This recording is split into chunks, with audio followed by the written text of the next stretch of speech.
गुरुमहोदयान् अनुरुन्धे अस्माकं पूर्वकुलगुरवः प्रोफेसर उमावैद्य महोदयाः वस्तुतः एकमात्र वक्तव्यं यत् इयं भूमिः यस्याः अथक परिश्रमेण महता प्रयासेन च अधिगृहीता अभवत् सा अद्य अत्र अस्मासु आशीर्वचनं प्रदातुम् उपस्थिता तस्याः अस्माकं पक्षतः स्वागतं हार्दं स्वागतम्। एतदनन्तरम् अहं पुनरेकवारम् अनुरुन्धे कुलगुरुमहोदयान् यत्ते सभायाम् उपस्थितानां श्रीश देवपुजारी महोदयानामपि स्वागतं कुर्वन्तु इति। मान्याः श्रीश देवपुजारी महोदयाः संस्कृतभारत्याः सहसचिवाः एते अपि अस्माकं संस्कृतकुटुम्बिनः सर्वदा संस्कृतकार्येषु दत्तचित्ताः संस्कृतप्रचाराय प्रसाराय च समर्पितस्वान्ताः अद्य अस्मासु उपस्थिताः तेषामपि हार्दं हार्दं स्वागतम्। एतदनन्तरम् अहं प्रोफेसर कृष्णकुमार पाण्डेय महोदयान् सप्रश्रयम् अनुरुन्धे यत्ते अस्माकं विश्वविद्यालयस्य कुलगुरूणाम् आचार्य हरेराम त्रिपाठी महोदयानां स्वागतं सम्माननं च कुर्वन्तु इति। सम्मान्याः आचार्याः हरेराम त्रिपाठी महोदयाः विश्वविद्यालयस्य अस्य साम्प्रतिकाः कुलगुरवः येषाम् आध्वर्ये अयं कार्यक्रमः आयोजितः वर्तते तेषामपि स्वागतं स्मृतिचिह्नप्रदानेन राङ्गवप्रदानेन श्रीफलप्रदानेन च कुर्वन्तु इति अस्य परिसरस्य निदेशकान् प्रोफेसर कृष्णकुमार पाण्डेय महोदयान् अहं सादरम् अनुरुन्धे।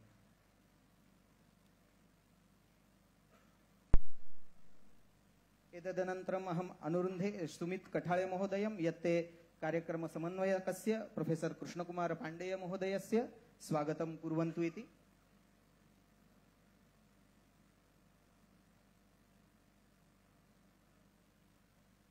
अपि च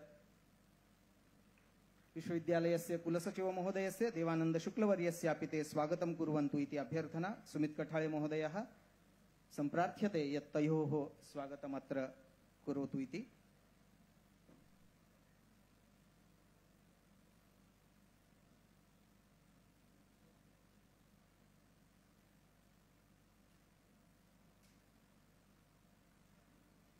सभागारे अस्मिन् उपस्थिताः सन्ति नैके मान्यवराः सर्वेषामपि विश्वविद्यालय पक्षतः अहं हार्दं हार्दं स्वागतं करोमि। अत्र सम्मुखम् उपस्थिताः सन्ति राष्ट्रीय स्वयंसेवक संघस्य पदाधिकारिणः अस्माकं पार्श्वे उपस्थितस्य विश्वविद्यालयस्य अधिकारिणः कुलगुरवः सर्वेपि समुपस्थिताः आगताः अतिथयः तेषां विश्वविद्यालय पक्षतः पौनः पुन्येन अहमत्र शब्द सुमनोभिः हार्दं स्वागतं विधाय सम्प्रति विश्वविद्यालयस्य अस्य कुलगुरुमहोदयान् आचार्य हरेराम त्रिपाठी महोदयान् अनुरुन्धे यत्ते प्रास्ताविकं भाषणम् अत्र उपस्थापयन्तु इति।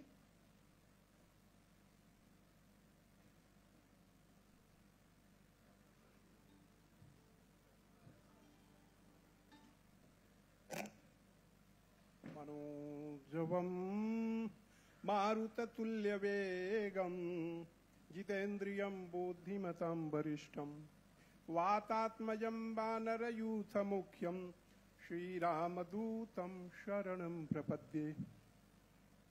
सम्माननीयाः परम पूजनीयाः सरसंचालक माननीय डॉक्टर मोहन जी भागवत महोदयाः, माननीयाः मुख्यमन्त्रिणः महाराष्ट्र राज्यस्य श्रीमन्तः देवेन्द्र फडणवीस महोदयाः, माननीयाः उच्च व तंत्र शिक्षण मंत्रिणः श्री चंद्रकांत दादा पाटिल महोदयाः, अथ च अस्माकं विश्वविद्यालयस्य संस्थापक पूर्व कुलगुरवः प्रोफेसर पंकज चादे महोदयाः, पूर्व कुलगुरवः प्रोफेसर उमा वैद्य महोदयाः, अथ च अन्ये श्री सदेव पुजारी महोदय जे संस्कृत भारत्याः अखिल भारतीय संपर्क प्रमुखाः सन्ति, अथ च मंचे विराजमानाः विश्वविद्यालयस्य कुलसचिवाः, अस्य परिसरस्य निदेशकाः, संयोजकाः, अग्रे समुपस्थिताः विभिन्नेभ्यः विश्वविद्यालयेभ्यः अस्माकं विश्वविद्यालय प्राध्यापकाः, कर्मचारिणः, छात्रा छात्र्याश्च। आजच्या कार्यक्रमाचे मुख्य अतिथी माननीय सरसंचालक जी याचे ज्या संस्कृतच्या मंदिरात पदार्पण केल्याबद्दल मी त्याचे प्रमुख प्रीती वचनाचे स्वागतम करतो। माननीय मुख्यमंत्री जी यांनी आपल्या अभ्यस्त कार्यक्रमातून वेळ काढून विश्वविद्यालयाच्या कार्यक्रमात सहभागी झाले त्याबद्दल मी त्याचे हार्दिक स्वागत करून कृतज्ञता व्यक्त करतो। माननीय उच्च व तंत्र शिक्षण मंत्री श्री चंद्रकांत दादा पाटील जी याचे हार्दिक स्वागत करतो. अथ च विश्वविद्यालयाचे माजी कुलगुरवः प्रोफेसर पंकज चादे जी, प्रोफेसर उमा वैद्य जी, अथ च संस्कृत भारत्याः अखिल भारतीय संपर्क प्रमुखाः देव पुजारी जी याचे मी हार्दिक स्वागत करतो. सभागृहात उपस्थित सर्व विद्वज्जन, विश्वविद्यालयाचे प्राध्यापक, अधिकारी, कर्मचारी आणि विद्यार्थी या सर्वांचे मी हार्दिक स्वागत करतो. विश्वविद्यालयाच्या स्थापनेपासून म्हणजे 1997 पासून आजपर्यंतच्या सर्व कुलगुरूंनी ज्या विश्वविद्यालयाच्या सर्वांगीण विकासासाठी अहोरात्र अथक प्रयत्न केलेले आहेत आणि त्याचाच परिणाम म्हणून आज अभिनव भारतीय आंतरराष्ट्रीय वारंगा परिसरात आंतरराष्ट्रीय शैक्षिक भवनाचे लोकार्पण, आंतरराष्ट्रीय कुलगुरू मचे उद्घाटन तसेच आंतरराष्ट्रीय मुलामुलीच्या वसतिगृहाचे भूमिपूजन संपन्न होत आहे. 2 वर्षाच्या माझ्या कार्यकालात संशोधक छात्रावास, कुलगुरू निवास तसेच डॉक्टर कमलाकर तोटडे सांस्कृतिक सभागृहाचे लोकार्पण करण्यात आले. पहिल्या वर्षात सरल मानक संस्कृतम, पंच कार्यशाला, अनुवाद कार्यशाला, ध्येय वाक्य कार्यशाला, शंकराचार्य जयंती, पंच राष्ट्रीय चर्चा सत्र इत्यादीचे संपूर्ण महाराष्ट्रात आयोजन करण्यात आले. द्वितीय वर्षात राष्ट्रीय बुद्धिस्ट परिषदेचे आयोजन करण्यात आले, ज्यात संपूर्ण भारतातून 200 प्रतिनिधींनी सहभाग घेतला होता. या परिषदेच्या आयोजनासाठी केंद्रीय संस्कृत विद्यापीठ, ICPR, ICSSR, ICHR याचे द्वारे जवळपास 70 लाख ते अनुदान प्राप्त झाले होते. महाराष्ट्र शासनाचे डॉक्टर श्रीकांत जिचकार ज्ञान स्रोत केंद्राच्या इमारतीच्या दुसऱ्या मजल्याच्या बांधकामासाठी 5 कोटी या निधी मंजूर केलेला आहे.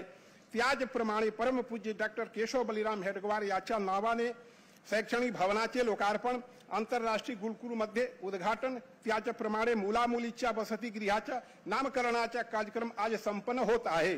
मुलामुलीच्या आंतरराष्ट्रीय छात्रावासात प्रत्येकी 200 विद्यार्थी राहण्याची क्षमता आहे व यासाठी शासनाकडून 52 कोटी रुपयाचे अनुदान मंजूर झालेले आहे.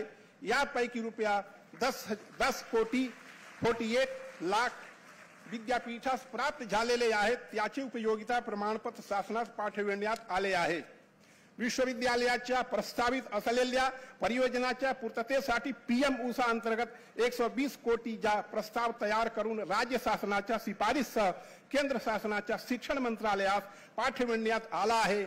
यासाठी माननीय मुख्यमंत्री महोदयांना नम्र निवेदन आहे की ज्या प्रस्तावास आपली कृपा झाली तर 120 कोटीचे अनुदान या परिसराच्या विकासासाठी नक्कीच प्राप्त होऊ शकेल व ज्या परिसराचा अतिशय जलद गतीने विकास होण्यास मदत मिळेल. आज आंतरराष्ट्रीय कुलगुरूंचे उद्घाटन परमपूज्य सरसंघचालक तथा माननीय मुख्यमंत्री याचे द्वारे करण्यात आले आहे. या गुरुकुलात ऋग्वेद, सामवेद, अथर्ववेद, यजुर्वेद, व्याकरण, संस्कृत साहित्य, ज्योतिष, न्याय, वैशेषिक, सांख्ययोग, मीमांसा, अद्वैत वेदांत, पुराण व धर्मशास्त्र, बौद्ध दर्शन व जैन दर्शन याप्रमाणे विभाग कार्यरत राहतील व हे सर्व विभाग विश्वविद्यालयाद्वारे संचालित केल्या जातील.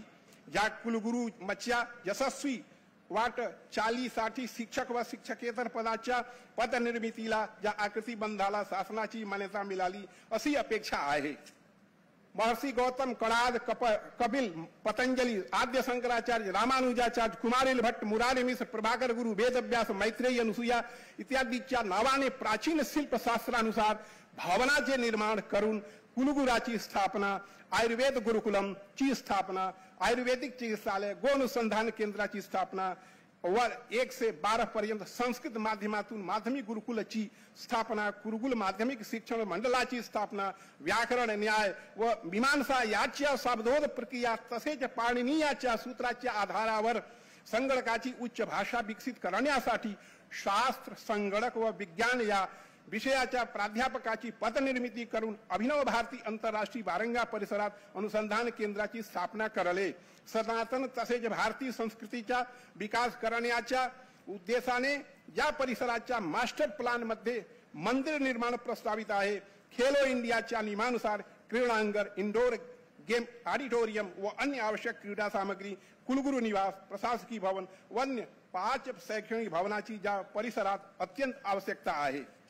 याचे कारण असे की राष्ट्रीय शिक्षा नीती 2020 अनुसार बहुशाखीय मल्टी डिसिप्लिनरी विश्वविद्यालयाच्या अंतर्गत आधुनिक विषय व भारतीय ज्ञान परंपरेवर IKS आधारित अभ्यासक्रमाचा समावेश राहील. विश्वविद्यालयाच्या या योजनासाठी 300 कोटीचे खर्च अपेक्षित आहे.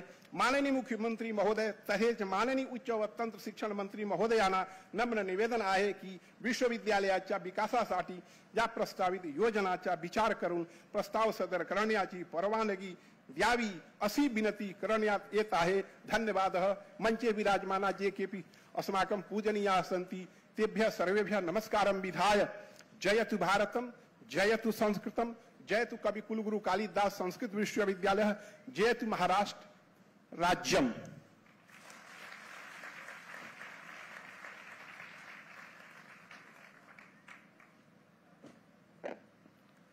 धन्यवादाः आचार्याः. आगामिनि काले विश्वविद्यालयस्य अस्य याः योजनाः सन्ति तासां विषये अत्र प्रास्ताविकपर भाषणं विधाय अस्माकं कृते अनुग्रहं प्रदाय च उपकृतवद्भ्यः आचार्य हरिराम त्रिपाठी महोदयेभ्यः धन्यवादाः. सम्प्रति अहम् आचार्य हरिराम त्रिपाठी वर्यान् पुनरेकवारम् अनुरुन्धे यत् सम्पद्येव अस्मासु उपस्थिताः सन्ति अस्माकं रामटेक परिसरस्य विधायकाः अपि च वित्तनियोजन राज्यमन्त्रिणः एडवोकेट आशिषजी जयस्वाल महोदयाः तेषां विश्वविद्यालय पक्षतः स्वागतं सम्माननं च कुर्वन्तु इति श्रीयुतः एडवोकेट आशिष जयस्वाल महोदयाः महाराष्ट्र राज्यस्य मान्य वित्त नियोजन कृषि मदत व पुनर्वसन विधि व न्याय कामगार राज्यमन्त्री एवं अस्माकं विश्वविद्यालयस्य कृते सस्नेहं ते विधायकरूपेण सर्वदा साहाय्यं प्रदाय उपकुर्वन्ति तादृशाः अस्माकीनाः इमे जयस्वाल महोदयाः तेषाम् अत्र कार्यक्रमे अस्मिन् हार्दं हार्दं स्वागतम्. सम्प्रति वेला वर्तते अस्माकं सर्वेषामपि प्रिय मुख्यमन्त्रिणः ये सन्ति देवेन्द्र फडणवीस महोदयाः तेषां भाषणं श्रोतुं तत्पूर्वं निमेषमेकं स्वीकरोमि सर. अस्माकं विश्वविद्यालयेषु संस्कृत सुभाषितानि वयं पाठयामः तस्य यथार्थत्वं भवत्सु अस्माभिः दृश्यते. तद् कथमिति चेत् उद्यमेन हि सिद्ध्यन्ति कार्याणि न मनोरथैः न हि सुप्तस्य सिंहस्य प्रविशन्ति मुखे मृगाः यदि सन्ति गुणाः पुंसां विकसन्ति एव ते स्वयं न हि कस्तूरी कामोदः शपथेन विभाव्यते. एवं स्वकीय कार्य गौरवेन समग्रस्य देशस्य राष्ट्रस्य गौरवं वर्धयन्तः मान्याः श्रीमन्तः फडणवीस महोदयाः अत्र सप्रश्रयम् अनुरुध्यन्ते अस्मान् आशीर्वचनं प्रदाय अनुगृह्णन्तु इति.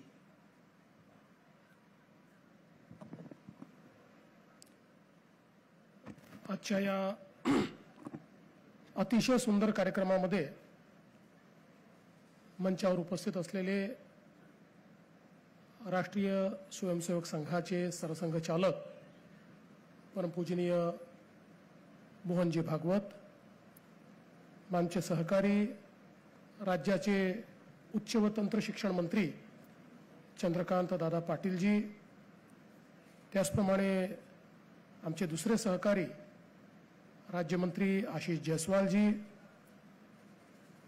विद्यापीठाचे कुलगुरू हरिराम त्रिपाठीजी, संस्थापक कुलगुरू डॉक्टर पंकज चांदेजी, माजी कुलगुरू श्रीमती उमा वैद्यजी, या ठिकाणी उपस्थित माननीय श्रीजी देवपुजारी, प्रोफेसर केशव कुमार पांडे, डॉक्टर देवानंद शुक्ल, मंचावरील आणि मंचासमोरील सर्व मान्यवर आणि उपस्थित सर्व भगिनी आणि बंधूंनो, आज अतिशय आनंदाची गोष्ट आहे की एका मोठ्या प्रतीक्षेनंतर कवी कुलगुरू कालिदास संस्कृत विश्वविद्यालयाच्या या नूतन कॅम्पसचं त्यातल्या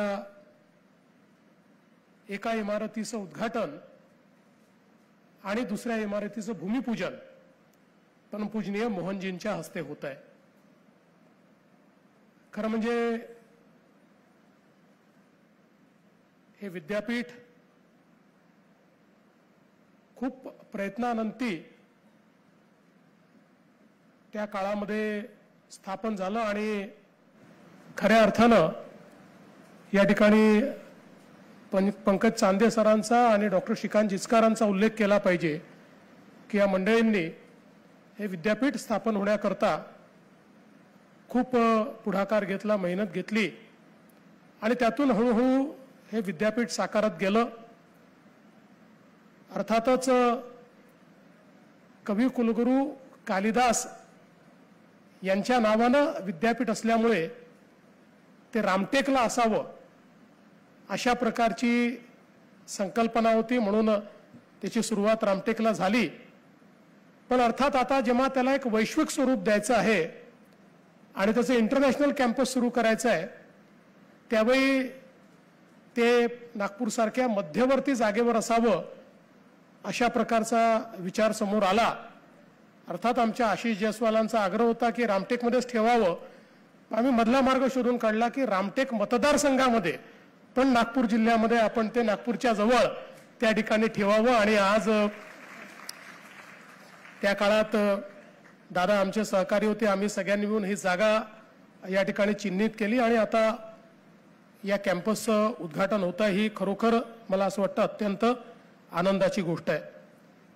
आणि त्यातही अतिशय मला असं वाटतं की सुंदर अशा प्रकारचा योग आहे की आता जी इमारत या ठिकाणी तयार होणार आहे त्याला परमपूजनीय डॉक्टर हेडगेवारजी यांचं नाव देण्यात आलेलं आहे. भारतीय संस्कृती, भारतीय मूल्य, भारतीय जीवन पद्धती याचं पुनरुत्थानाचं कार्य ज्या विचारांनी सुरू केलं, ज्या राष्ट्रीय स्वयंसेवक संघाने सुरू केलं आणि आज ज्या विचाराला 100 वर्ष पूर्ण होत आहेत अशा शताब्दीच्या वर्षी या ठिकाणी परमपूजनीय डॉक्टर हेडगेवारजी यांच्या नावाने अशा प्रकारचे कार्य होणं हे मला असं वाटतं अत्यंत महत्त्वाचं आहे. आणि हे जे काही एक इंटरनॅशनल संकुल आपण तयार करतोय, आंतरराष्ट्रीय संकुल तयार करतोय, निश्चित त्या संकुलाच्या माध्यमातून आपल्या संस्कृत भाषेला आपण ती आंतरराष्ट्रीय भाषा आहेच पण तिच्या प्रचार प्रसारामध्ये निश्चितपणे अतिशय मोलाचं योगदान आपण करू शकू हा मला विश्वास आहे. खरं म्हणजे मला असं वाटतं की या ठिकाणी संस्कृत भाषा ही ज्ञानभाषा आहे. आपलं संपूर्ण ज्ञान जे आहे ते या भाषेमध्ये लपलेला आहे किंवा ज्ञानाचा जो खजिना आहे तो याच भाषेमध्ये आहे. आणि म्हणून संस्कृत भाषा ही केवळ जिवंत राहिली पाहिजे असं नाही तर ती अधिक समृद्ध झाली पाहिजे आणि त्याची परंपरा ही पुढच्या पिढ्यांपर्यंतही गेली पाहिजे. ही खरं म्हणजे आपली सर्वांची अतिशय एक प्रकारे राष्ट्रीय आवश्यकता आहे. मी बघत होतो तर मला वाचायला मिळालं की संस्कृतमध्ये 102 अब्ज 78 कोटी 50 लाख इतके शब्द आहेत. जगातल्या सगळ्या भाषा ज्या आहेत त्या भाषांमधली सगळ्यात समृद्ध भाषा म्हणून जर कुठल्या भाषेकडे पाहिलं जातं तर ते संस्कृत या भाषेकडे पाहिलं जातं आणि अतिशय तर्कसंगत आणि परिपूर्ण भाषा म्हणून या भाषेकडे पाहिलं जातं. आणि म्हणूनच आज जगातल्या अनेक देशांमध्ये संस्कृतवर संशोधन होतं, संस्कृतचा वापर होतो आणि हे जे आपलं पारंपरिक ज्ञान आहे, कारण आपण नेहमी हे वाचतो किंवा अनुभवतो की विविध क्षेत्रामध्ये स्थापत्यशास्त्र असेल, खगोलशास्त्र असेल, गणित असेल, या सगळ्या क्षेत्रांमध्ये विज्ञान असेल, आयुर्वेद असेल, भारताने जी काही प्रगती केली होती त्या प्रगतीचं जे काही त्याचा जो खजिना आहे हा संस्कृतमध्ये उपलब्ध असल्यामुळे मला असं वाटतं की ही भाषा एक प्रकारे ज्ञानाची गुरुकिल्ली आहे आणि म्हणूनच संस्कृत भाषेला त्या ठिकाणी त्याचं संवर्धन होणं आणि त्यातनं संशोधन होणं हे देखील अत्यंत महत्त्वाचं आहे. आपण जगातल्या जुन्या संस्कृती जर बघितल्या, इजिप्शियन संस्कृती असेल, बॅबिलोनिया असेल, या सगळ्या संस्कृती जवळपास नामशेष झाल्या. आता त्याचे केवळ अवशेष आपल्याला सापडतात. पण भारतीय संस्कृती ही एकमेव संस्कृती अशी आहे की जी अनादी कालापासनं ज्याला कंटिन्युअस सिव्हिलायझेशन म्हटलेलं आहे अशा प्रकारची संस्कृती आपल्याला पाहायला मिळते. आणि या संस्कृतीला अशा प्रकारे सनातन ठेवण्याकरता ज्या घटकाने काम केलं त्यातला सगळ्यात महत्वाचा घटक ही संस्कृत भाषा आहे की ज्या भाषेनं हे सर्व ज्ञान जोपासलं आणि अनेक पिढ्यांपर्यंत त्या ठिकाणी पोहोचवलं. आणि म्हणूनच मला असं वाटतं की निश्चितपणे अशा प्रकारच्या विद्यापीठाच्या माध्यमातून एक मोठं कार्य हे आपल्या देशाकरता देखील आपण करत असतो. खरं म्हणजे देशामध्ये 20 संस्कृत विद्यापीठं आहेत आणि आज आपल्या या विद्यापीठाचा दर्जा देखील या 20 विद्यापीठांमध्ये अतिशय वरचा दर्जा आपण मानतो. पण आता कुलगुरू महोदयांनी या ठिकाणी काही अपेक्षा देखील व्यक्त केल्या आहेत. शेवटी आपल्याला जर उत्तम ज्ञान द्यायचं असेल तर आज 21व्या शतकामध्ये आपल्याला आपल्या पारंपरिक पद्धती आणि आधुनिक पद्धती याचा एक प्रकारे समागम करावा लागेल. आणि म्हणून गुरुकुलाची पद्धत तर आपल्याला ठेवावी लागेल, पण त्यासोबत आपल्याला चांगली पायाभूत व्यवस्था देखील या ठिकाणी तयार करावी लागेल, तरच आपण या विद्यापीठाला वैश्विक करू शकू. खरं म्हणजे आमच्या बाजूलाच आपली लॉ युनिव्हर्सिटी आहे, दोघांना एकत्रित आपण जागा दिली होती. लॉ युनिव्हर्सिटीचे आपले कुलगुरू देखील या ठिकाणी उपस्थित आहेत आणि अतिशय सुंदर जागतिक दर्जाचं इन्फ्रास्ट्रक्चर हे आता आपल्या लॉ स्कूलमध्ये विधी विद्यापीठात त्या ठिकाणी तयार झालेलं आहे. आणि आता आमची अपेक्षा आहे की अशाच प्रकारचं आंतरराष्ट्रीय दर्जाचं इन्फ्रास्ट्रक्चर हे संस्कृत विद्यापीठात देखील आपल्याला तयार केलं पाहिजे. आणि म्हणून मी कुलगुरू महोदयांना या ठिकाणी मी विनंती करेन की याचा जो काही आपण मास्टर प्लॅन तयार केलेला आहे त्या संदर्भात मी बावनकुळेजींना, आशिष जयस्वालजींना या ठिकाणी सांगणार आहे की पुढच्या काळात त्यांनी एक बैठक त्याची लावावी. चंद्रकांत दादा देखील त्या बैठकीमध्ये असतील आणि आपण निश्चितपणे एक अतिशय चांगला मास्टर प्लॅन त्याच्याकरता आवश्यक तो सगळा निधी उपलब्ध करून देऊ आणि एक कालमर्यादा ठरवून तेवढ्या कालमर्यादेमध्ये हे विद्यापीठ पूर्णपणे उभं राहिलं पाहिजे आणि जागतिक स्तराचं विद्यापीठ झालं पाहिजे. अशा प्रकारचा प्रयत्न हा निश्चितपणे आपण करू. खरं म्हणजे विद्यापीठाचं उपकेंद्र रत्नागिरीत झालेलं आहे. पुणे, परभणी, छत्रपती संभाजीनगर, जळगाव इथे देखील केंद्र सुरू करायचं आहे. त्याही करता आपण मोठ्या प्रमाणात निश्चितपणे मदत करू आणि मला विश्वास आहे की आपण जर प्रयत्न केला तर चांगल्या प्रकारे महाराष्ट्रामध्ये आणि देशामध्ये संस्कृत भाषेच्या प्रचारा प्रसारामध्ये आणि संस्कृतमध्ये जो काही आपला ज्ञानाचा खजिना आहे, ही ज्ञानभाषा आहे, तो पुन्हा एकदा उकलून समाजाच्या उपयोगात आणण्याकरता या विद्यापीठाचं एक मोठं योगदान असेल. खरं म्हणजे आजही आपण जर बघितलं तर आपली जी काही प्रमुख मानकं आहेत त्या ठिकाणी त्यांची ब्रीदवाक्य जर काही असतील तर ती सगळी संस्कृतमध्ये आहेत. आपल्या लोकसभेमध्ये आणि विधानसभेमध्ये धर्मचक्र प्रवर्तनाय त्या ठिकाणी लिहिलेलं आहे. आपल्या सुप्रीम कोर्टमध्ये यतो धर्मस्ततो जया लिहिलेलं आहे. महाराष्ट्र पोलिसांचं ब्रीदवाक्य सदरक्षणाय खलनिग्रहणाय हे ब्रीदवाक्य आहे. त्यामुळे आपण जर बघितलं तर आपल्या आर्म फोर्सेसमध्येही वर्षानुवर्ष जी काही त्यांची ब्रीदवाक्य आहेत ही संस्कृतमध्ये त्या ठिकाणी वापरली जातात. आणि निश्चितपणे मला असं वाटतं की आपला संस्कृतचा उपयोग हा तेवढ्यापुरतं मर्यादित न राहता त्याच्या पलीकडे आपल्याला कसा नेता येईल हा प्रयत्न आपल्याला येत्या काळामध्ये करावा लागेल. खरं तर वेद, उपनिषद, रामायण, महाभारत, भगवद्गीता, षडदर्शन, 64 कला, 64 विद्या अशा अनेक गोष्टी आणि त्यासोबत जैन परंपरा, बौद्ध परंपरा या सगळ्या परंपरांचं ज्ञान हे आपल्याला संस्कृतमध्ये या ठिकाणी मिळतं. आणि मला एक निश्चितपणे सांगायला आवडेल की मी मागच्या काळामध्ये जपानला गेलो होतो आणि जपानमध्ये कोयासान या प्रांतामध्ये मी त्या ठिकाणी गेलो. कोयासान शहरामध्ये, हे शहर जे आहे ते एक प्रकारे जपानमधले जे सगळे नामवंत आहेत किंवा जे बिझनेसेस हाऊसेस आहेत त्यांची मंडळी मेल्यानंतर किंवा ते स्वर्गवासी झाल्यानंतर आपली समाधी तिथे असावी असं त्यांना वाटतं. आणि तिथे कोबोडायची यांची समाधी आहे. कोबोडायची हे ज्यांनी बुद्ध धम्म हा भारतातनं किंवा चीनमधनं कोरियामधनं जपानमध्ये नेला, अशा प्रकारचे कोबोडायची, या कोबोडायची जी तिथे समाधी आहे.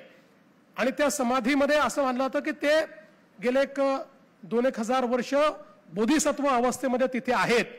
आणि तिथे गेल्यानंतर तिथल्या सगळ्या परंपरा, या पूर्ण भारतीय परंपरा मला पाहायला मिळाल्या. त्यांची पूजा पद्धती भारतीय पाहायला मिळाली. तिथे भोग लावणे वगैरे अशा ज्या सगळ्या पद्धती होत्या त्या भारतीय पाहायला मिळाल्या. आणि मग त्यांनी सांगितलं की आता आपण प्रार्थना करूया. आम्ही प्रार्थना केली तर ते जॅपनीज अशा ॲक्सेंटमध्ये ती प्रार्थना होती, पण त्याच्यातले काही शब्द हे मला जरा ओळखीचे वाटले. म्हणून मी त्यांना विचारलं की कुठल्या भाषेमध्ये तुमची प्रार्थना आहे. तर त्यांनी सांगितलं की इतक्या वर्षापासून ही प्रार्थना संस्कृतमध्येच होते. ती संस्कृत प्रार्थना ही त्या ठिकाणी जपानमध्ये कोबोडायचींच्या तिथे झालेली मला पाहायला मिळाली. त्यामुळे आज आपण इंडो युरोपियन लँग्वेज अशा प्रकारचा जो काही एक भाषा पद्धती आपण सांगतो, तर त्या सगळ्या जगातल्या भाषांमध्ये किंवा इंडो युरोपियन भाषा ज्याला म्हटलं गेलं आहे, या सगळ्या भाषांमध्ये आपल्याला मोठ्या प्रमाणात संस्कृत त्या ठिकाणी किंवा संस्कृतचा वापर किंवा संस्कृतच्या शब्दांचा अपभ्रंश हा आपल्याला पाहायला मिळतो. भारतीय भाषा तर आपण मानतोच की त्याची जननीच संस्कृत आहे. आणि आज मला असं वाटतं की अशा या जननीचा आपण सगळ्यांनी निश्चितपणे पुरस्कार केला पाहिजे. हे अत्यंत महत्वाचं आहे. खरं म्हणजे आज बोलून दाखवायला काही हरकत नाही आहे की माझ्या मनात ही नेहमीच खंत राहिली आहे की मी चांगल्या प्रकारे संस्कृत शिकू शकलो नाही. माझी आई ही MA संस्कृत आहे, ती अस्खलित चांगल्या प्रकारे संस्कृत बोलते, पण मी मात्र संस्कृत बोलू शकलो. म्हणजे जे काही आता आपण आपल्या सगळ्या याच्यात समजा रामरक्षा शिकलो, वेगवेगळे स्तोत्र मंत्र वगैरे जे काही शिकलो किंवा आपल्या पद्धतींमध्ये ईश्वराची जी आराधना शिकलो, त्याच्या व्यतिरिक्त जे संस्कृत आहे ते शिकू शकलो नाही. त्यामुळे मला नेहमी वाटतं की मोठ्या ज्ञानापासनं आपण वंचित राहिलेलो आहे. पण कदाचित त्या पद्धतीने नाही किंवा संस्कृत कुठल्याही वयात शिकता येतं, पण प्रयत्न करेन, कदाचित शिकता आला तर नक्की शिकेन, पण त्या पद्धतीने नाही. तरी अनेकांना संस्कृत शिकता आलं पाहिजे याकरता संस्कृतची जी सेवा या विद्यापीठाने सुरू केलेली आहे, त्या सेवेमध्ये माझीही समिधा असली पाहिजे. या दृष्टीनं मात्र पुढच्या काळामध्ये या विद्यापीठाच्या विकासामध्ये एक अतिशय मोलाचा वाटा हा उचलण्याचा प्रयत्न मी निश्चितपणे करेन. आज मी विशेष आभार डॉक्टर पंकज चांदे यांचे आणि श्रीमती उमा वैद्य यांचे या ठिकाणी मानतो. आणि आताचे जे आमचे कुलगुरू आहेत श्री हरेराम त्रिपाठीजी, त्यांचंही मी मनापासून अभिनंदन करतो. त्यांनी अतिशय चांगल्या प्रकारे या विद्यापीठाला मल्टीडिसिप्लिनरी विद्यापीठ करण्याचा प्रयत्न केला आणि हे आवश्यकही आहे. कारण नुसतं भाषेपुरतं मर्यादित ठेवून आपल्याला खऱ्या अर्थानं संस्कृत विद्यापीठाकडनं ज्या अपेक्षा आहेत किंवा संस्कृत भाषेकडनं ज्या अपेक्षा आहेत त्या अपेक्षा आपल्याला पूर्ण करता येणार नाही. आणि म्हणून हे मल्टीडिसिप्लिनरी अशा प्रकारचं एक उत्तम विद्यापीठ, हाय रँकिंग ज्याला अलीकडच्या काळात म्हणतात, अशा प्रकारचं विद्यापीठ होण्याकरता आपण प्रयत्न करूया. आणि त्याकरता आम्ही पूर्ण मदत महाराष्ट्र सरकारच्या वतीनं आपल्याला करू. केंद्र सरकारकडे देखील आपण या ठिकाणी जो प्रस्ताव पाठवलेला आहे, चंद्रकांत दादा आणि मी केंद्र सरकारकडे पाठपुरावा करून तो प्रस्तावही आपल्याला कसा लवकरात लवकर मंजूर करून घेता येईल हा प्रयत्न आम्ही करू. पुन्हा एकदा या अतिशय सुंदर कार्यक्रमामध्ये आपण निमंत्रित केलं त्याबद्दल आपले आभार मानतो आणि माझे 2 शब्द संपवतो. धन्यवाद. जय हिंद, जय महाराष्ट्र. धन्यवादः आदरणीयः महोदयाः. मोक्षे धीर ज्ञानं विज्ञानं शास्त्रशिल्पयोः इत्यस्माकं भारतीय ज्ञानपरम्परायाः अवधारणा भवतां वचनानुगुणं वयं ज्ञानविज्ञानयोः संगमं विधाय नूतनतया पाठ्यक्रमाणां निर्माणं विधाय तेषां समाजे प्रसारं कुर्मः इति भावः। धन्यवादाः पुनरेकवारं। सम्प्रति सन्माननीयाः प्रमुखातिथयः अत्र उद्बोधनार्थं समाहूयन्ते। तदर्थम् एकं केवलं क्षणं स्वीकरोमि। भारतस्य प्रतिष्ठे द्वे संस्कृतं संस्कृतिस्तथा इति वयं केवलं वदामः, किन्तु तद् वाक्यं जीवयन्तः एतद्देशप्रसूतस्य सकाशादग्रजन्मनः स्वं स्वं चरित्रं शिक्षेरन् पृथिव्यां सर्वमानवः इति बोधं कारयन्तः एतद्देशस्य विभूतयः सन्माननीयाः परमपूजनीयाः निज हृदि विकसन्तः सन्ति सन्तो कियन्तः तादृशाः सरसंघचालकाः परमपूजनीयाः डॉक्टर मोहनजी भागवत महोदयाः सप्रश्रयं सविनयम् अनुरुध्यन्ते स्वीय आशीर्वचोभिः अस्मान् अनुगृह्णन्तु इति।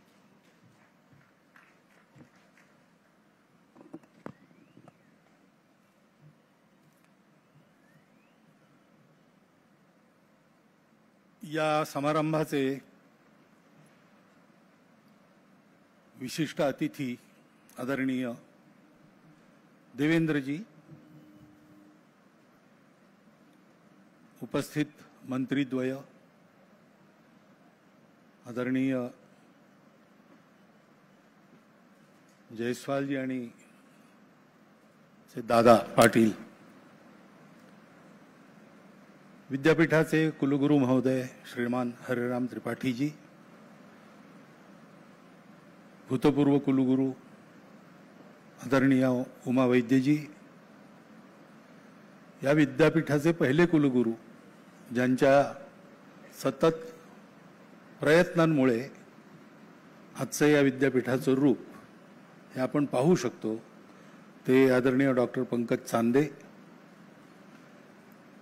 खरं म्हणजे इथे बोलायचा अधिकार ज्यांना दिला पाहिजे, कारण ते सतत पूर्ण भारतभर संस्कृत लोकांनी बोलावं शिकावं याच्याकरता आपला पूर्ण वेळ खर्च करतात, असे संस्कृत भारतीचे महामंत्री श्रीमान शिरीष देव पुजारीजी, विद्यापीठाचे अन्य सर्व पदाधिकारीगण, विद्यार्थी बंधू भगिनी, उपस्थित नागरिक सज्जन, माता भगिनी। खरं म्हणजे देवेंद्रजींच्या भाषणानंतर आता इथे बोलावं असं काही शिल्लक नाही आहे, कारण बोलण्याचे अशा समारंभातले दोन भाग असतात। एक जो विषय आहे, संस्कृत विद्यापीठामध्ये काही विकास झालेला आहे, त्यानिमित्त काही भवनं तयार झाली, त्यांचं लोकार्पण, तर संस्कृत वगैरे हा विषय याच्या संबंधित थोडं बोलणं,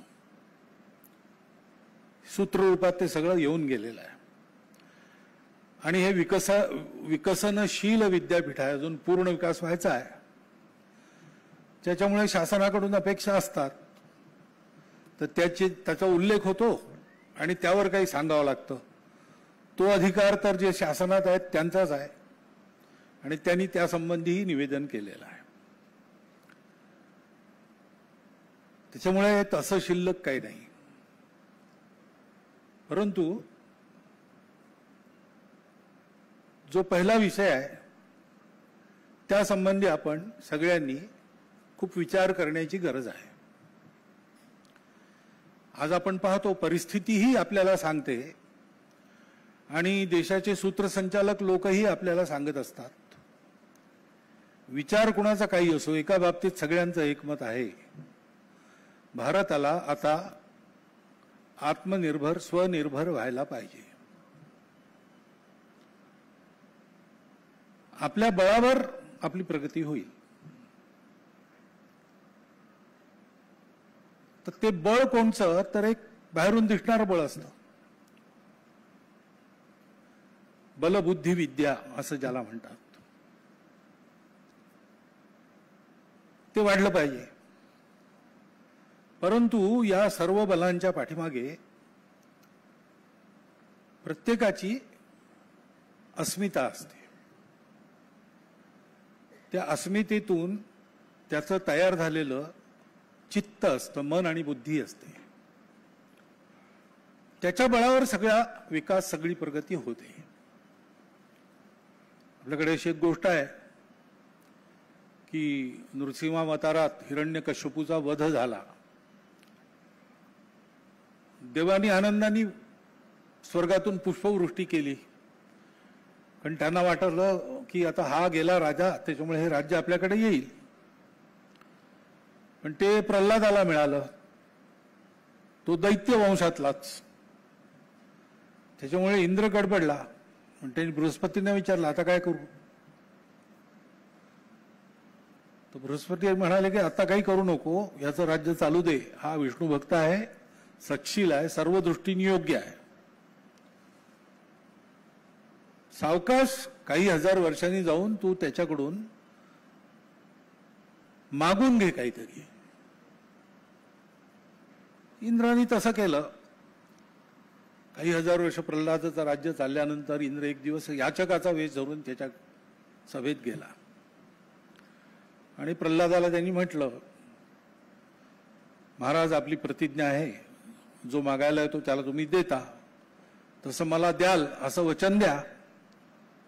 प्रल्हाद म्हणाले की तू इंद्र आहे हे मी ओळखलं आहे आणि तू माझं राज्य मागशील ही माझी समजूत आहे, म्हणजे अशी अटकळ आहे. पण माझी प्रतिज्ञा आहे, याचक म्हणून जो येईल तो जे मागेल ते द्यायचं, त्याच्यामुळे खुशाल माग, मी सगळं राज्य देतो तुला. इंद्र म्हणाला नाही नाही, तुमचं राज्य चांगलं चालू आहे, तुम्ही सगळं पालन पोषण प्रजेचं उत्तम करतात, ते नाही मागत मी तुम्हाला, पण मी मागेन ते द्याल. तर प्रल्हादाने म्हटलं दिलं वचन. तुम्ही इंद्र म्हणाला तुमचं सत्व द्या. तर प्रल्हादाने पाणी मागून पाणी सोडलं स्वत्वावर, माझं स्वत्व इंद्राला दिलं. असं म्हटल्यावर ते स्वत्व एका पुरुषाचा आकार धारण करून प्रल्हादाच्या शरीरातून इंद्राच्या शरीरात गेलं. प्रल्हादाने विचारलं तुम्ही कोण, माझ्या शरीरात काय करत होता आणि इकडे कुठे चाललात. त्यांनी सांगितलं तू दिलायस मला इंद्राला, मी तुझं स्वत्व आहे. स्वत्व इंद्राकडे गेल्यावर आणखीन एक पुरुषाकृती प्रल्हादाच्या शरीराच्या बाहेर आली. प्रल्हादाने विचारलं तू कोण, आता तू कुठे चाललास. म्हणे मी तुझं बल आहे, शक्ती आहे. जिथे स्वत्व असतं तिथे शक्ती असते. मग तू ते स्वत्व देऊन टाकलं तर मी आता इंद्राकडे चाललो. तिसरी पुरुषाकृती बाहेर आली. पुन्हा प्रल्हादाने विचारलं तेव्हा मी तुझं ओज आहे. जिथे स्वत्व आणि बल आहे तिथे ओज असतं. हे दोघेही तिथे आहेत, त्याच्यामुळे मी चाललो. आणि नंतर एका महिलेची आकृती बाहेर आली. प्रल्हादाने विचारलं माते तुम्ही कोण, तिथे का चाललात. म्हणे मी तुझी लक्ष्मी आहे. जिथे स्वत्व बल आणि ओज असतं तिथे लक्ष्मी राहते. ही तिन्ही आता इंद्राकडे गेल्यामुळे मी इंद्राकडे चाललो. एका स्वत्वहरणातून इंद्राने प्रल्हादाचं सर्वस्व हिरावून घेतलं. तात्पर्य काय की या सगळ्या गोष्टी घडतात कशा, आपल्या स्वत्वावर आपण पक्के असतो, आपल्या रोमारोमात आपलं स्वत्व भिनलेलं असतं आणि ते प्रत्येक गोष्टीतून प्रगट होतं. तेव्हा मनुष्य स्वनिर्भर होऊन राहतो. स्वनिर्भरता आली की बल ओज लक्ष्मी हे आपोआप त्याच्या मागे येतं. हा भारताचा स्व, भारताची परंपरा फार प्राचीन आहे. इतिहासाने डोळे उघडले तेव्हा हा संपूर्ण भारत देश एक सर्व बाबतीत पुढे असलेला देश म्हणून त्यांच्या डोळ्यापुढे होता. चतुर्युगाची कल्पना वगैरे सोडून दिली आणि पाश्चात्यांचा इतिहासच गृहीत धरला तरी इसवी सन 1 ते इसवी सन 1600 पर्यंत भारतवर्ष सर्वांच्या अग्रेसर होता सर्व बाबतीत. हे तर विलियम डॅलिरिम्पल सुद्धा म्हणतो. अशी आपली स्थिती होती कारण आपण आपल्या स्वत्वावर पक्के होतो. त्या स्वत्वाचं विस्मरण सुरू झालं तेव्हापासून आपली घसरण सुरू झाली.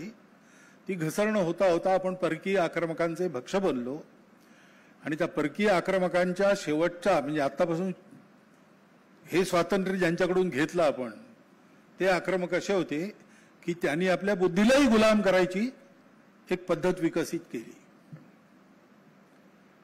आणि त्याच्यामुळे आत्मनिर्भर स्वनिर्भर व्हायचं असेल तर आपलं स्वत्व आपल्याला पूर्णपणे कळलं पाहिजे, सापडलं पाहिजे.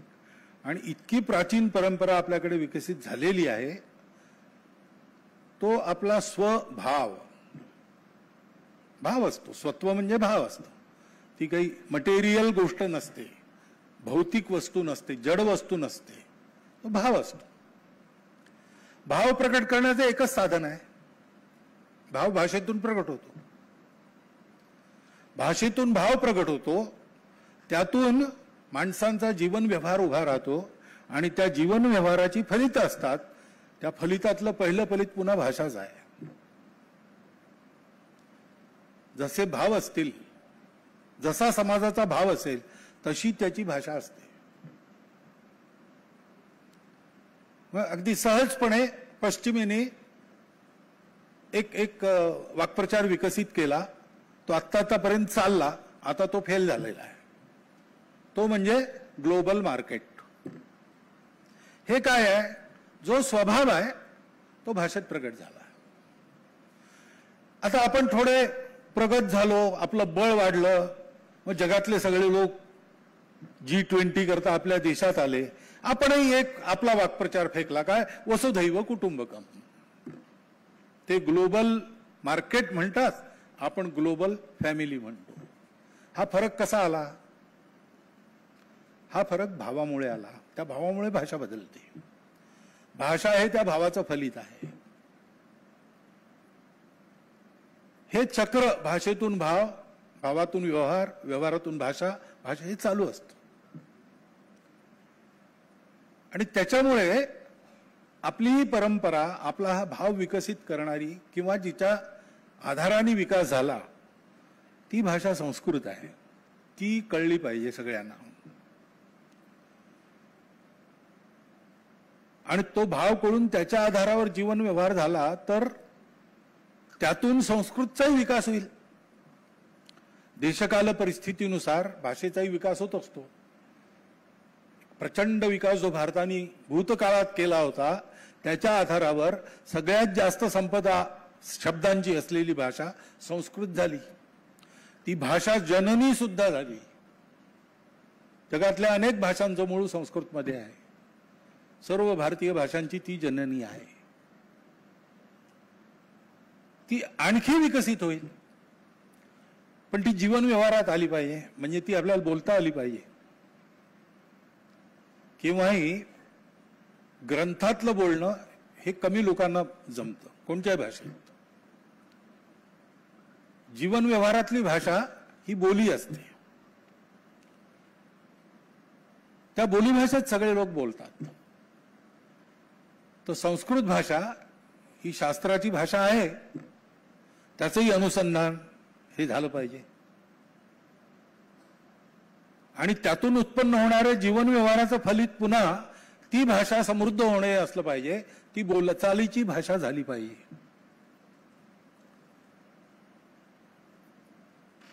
संस्कृत शिकवणाऱ्यांमध्ये आजही एक पुरेशा संख्येचा वर्ग असा आहे जो संस्कृत शिकवतो पण संस्कृत बोलू शकत नाही.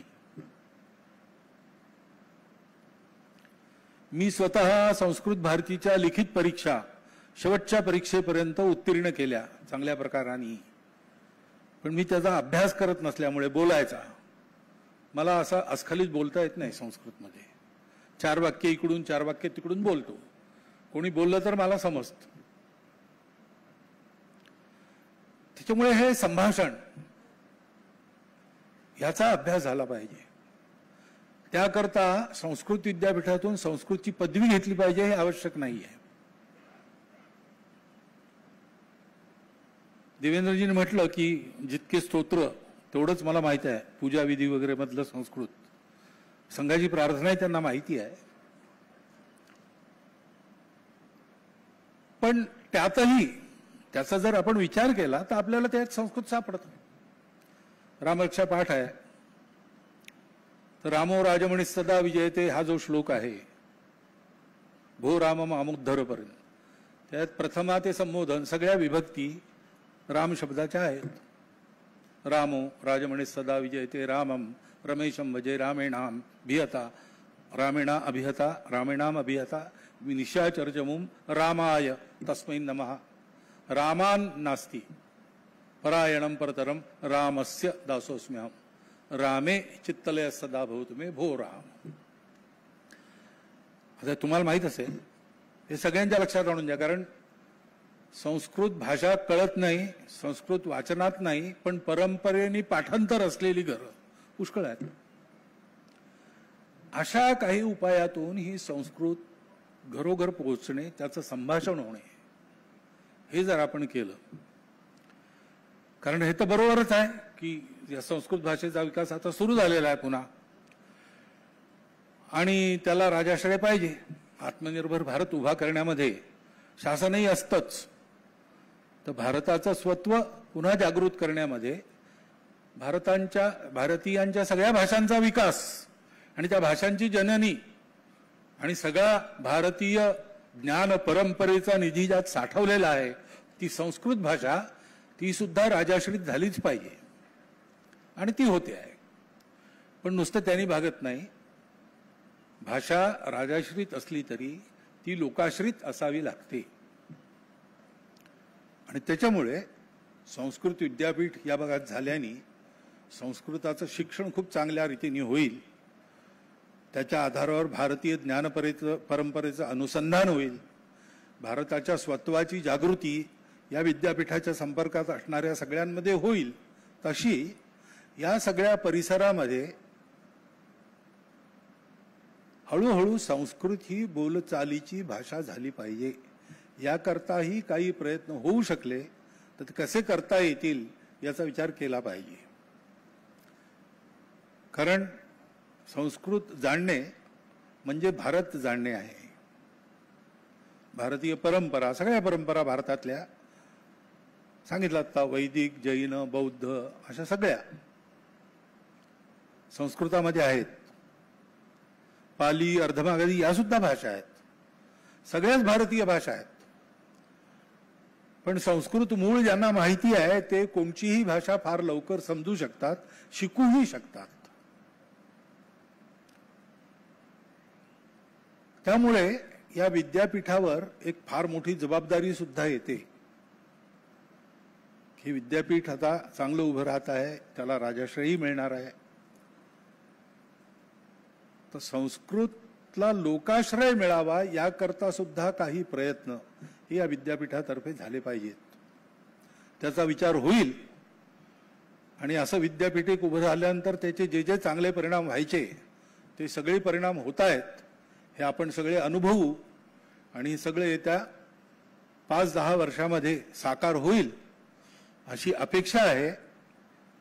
मला खात्री आहे की इथे बसलेल्या सगळ्यांची तशीच इच्छा असणार.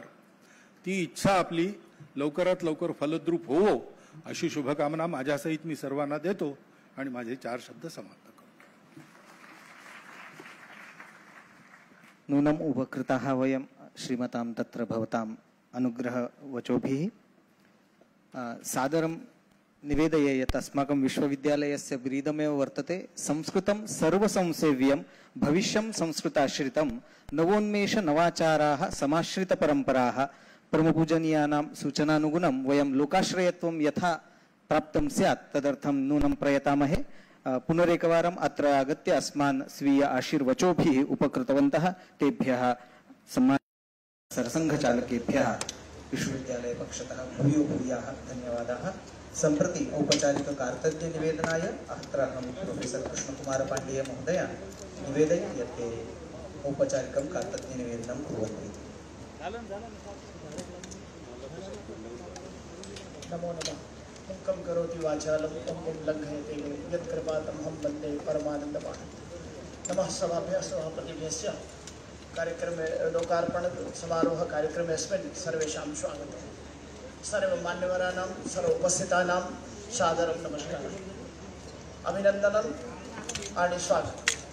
कविकुलगुरू कालिदास संस्कृत विश्वविद्यालयाच्या वारंगा येथील अभिनव भारती परिसरातील परमपूज्य डॉक्टर केशव बलिराम हेडगेवार आंतरराष्ट्रीय शैक्षणिक भवनाच्या लोकार्पण समारोहाच्या सोहळ्याच्या कार्यक्रम कार्यक्रम आपणा सगळ्यांच्या उपस्थितीत सहर्ष संपन्न होतो आहे याचा मला परिसर संचालक या नात्याने अत्यंत आनंद होतो आहे। पुनश्च स्वागत। इस समारोह के प्रमुख अतिथि भारतवर्ष की परंपरा का संरक्षण, संवर्धन व संपूर्ण विश्व में प्रचार प्रसार के उद्देश्य से संपूर्ण जीवन को राष्ट्र को समर्पित प्रमुख अतिथि, भारतवर्ष के गौरव, राष्ट्र के लिए जिन्होंने संपूर्ण जीवन समर्पित किया, ऐसे राष्ट्रीय स्वयंसेवक संघ के माननीय परम पूज्य सरसंघ चालक जी डॉक्टर मोहन जी भागवत जी को कृपा पूर्वक पधारने और आशीर्वचन देने हेतु, बहुमूल्य समय प्रदान करने हेतु विश्वविद्यालय परिवार सदैव आपका आभार और कृतज्ञता व्यक्त करता है। एतदर्थ कोटिशः प्रणाम और धन्यवाद। सतत कृपा दृष्टि बनाए रखें। इस कार्यक्रम में विशेष अतिथि महाराष्ट्र राज्य के, प्रदेश के जन जन के लोकप्रिय तेजस्वी ओजस्वी माननीय मुख्यमंत्री श्री परमादरणीय माननीय श्री देवेंद्र फडणवीस जी महोदय, आपने अति व्यस्त समय से विश्वविद्यालय परिवार पर कृपा पूर्वक समय प्रदान कर हमें प्रेरित व उद्बोधित किया और शुभकामनाएं दी। इसके लिए और हमें सशक्त बनाने हेतु कविकुलगुरु कालिदास संस्कृत विश्वविद्यालय परिवार की ओर से मैं पुनः कोटिशः कृतज्ञता ज्ञापित करता हूँ। सतत विश्वविद्यालय के शैक्षणिक प्रगति में महत्वपूर्ण योगदान करते हुए आदरणीय सारस्वत अतिथि के रूप में माननीय उच्च तंत्र शिक्षण महाराष्ट्र सरकार राज्य मंत्री श्री चंद्रकांत दादा पाटिल महोदय आज कार्यक्रम में अमूल्य समय देने हेतु विश्वविद्यालय परिवार आपका कोटिशः आभार व्यक्त करता है। सारस्वत अतिथि के रूप में आदरणीय माननीय वित्त नियोजन कृषि मदद व पुनर्वसन विधि व न्याय कामगार राज्य मंत्री महाराष्ट्र राज्य माननीय श्री एडवोकेट आशीष जी जायसवाल जी, आपने विश्वविद्यालय विकास में अनवरत प्रयत्नशील हमें प्रेरित किया और हमें सहकार्य किया। इसके लिए विश्वविद्यालय परिवार सदा आपका कृतज्ञ और धन्यवाद ज्ञापन करता रहेगा। आदरणीय विशिष्ट अतिथि के रूप में उपस्थित कविकुलगुरु कालिदास संस्कृत विश्वविद्यालय के संस्थापक कुलगुरु आदरणीय आचार्य डॉक्टर पंकज यादव जी महोदय ने जो वृक्ष लगाया, वो वृक्ष आज महान वट वृक्ष के रूप में इस परिसर में सुशोभित हो रहा है।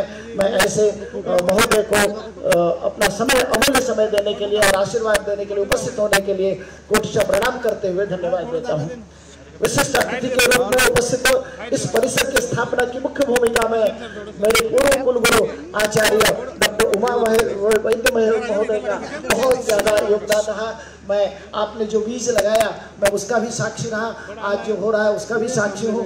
मैं आपको पुनः शक्ति के रूप में आवाहित करते हुए और आपसे आशीर्वचन लेते हुए आपका कोटिशः धन्यवाद ज्ञापित करता हूँ।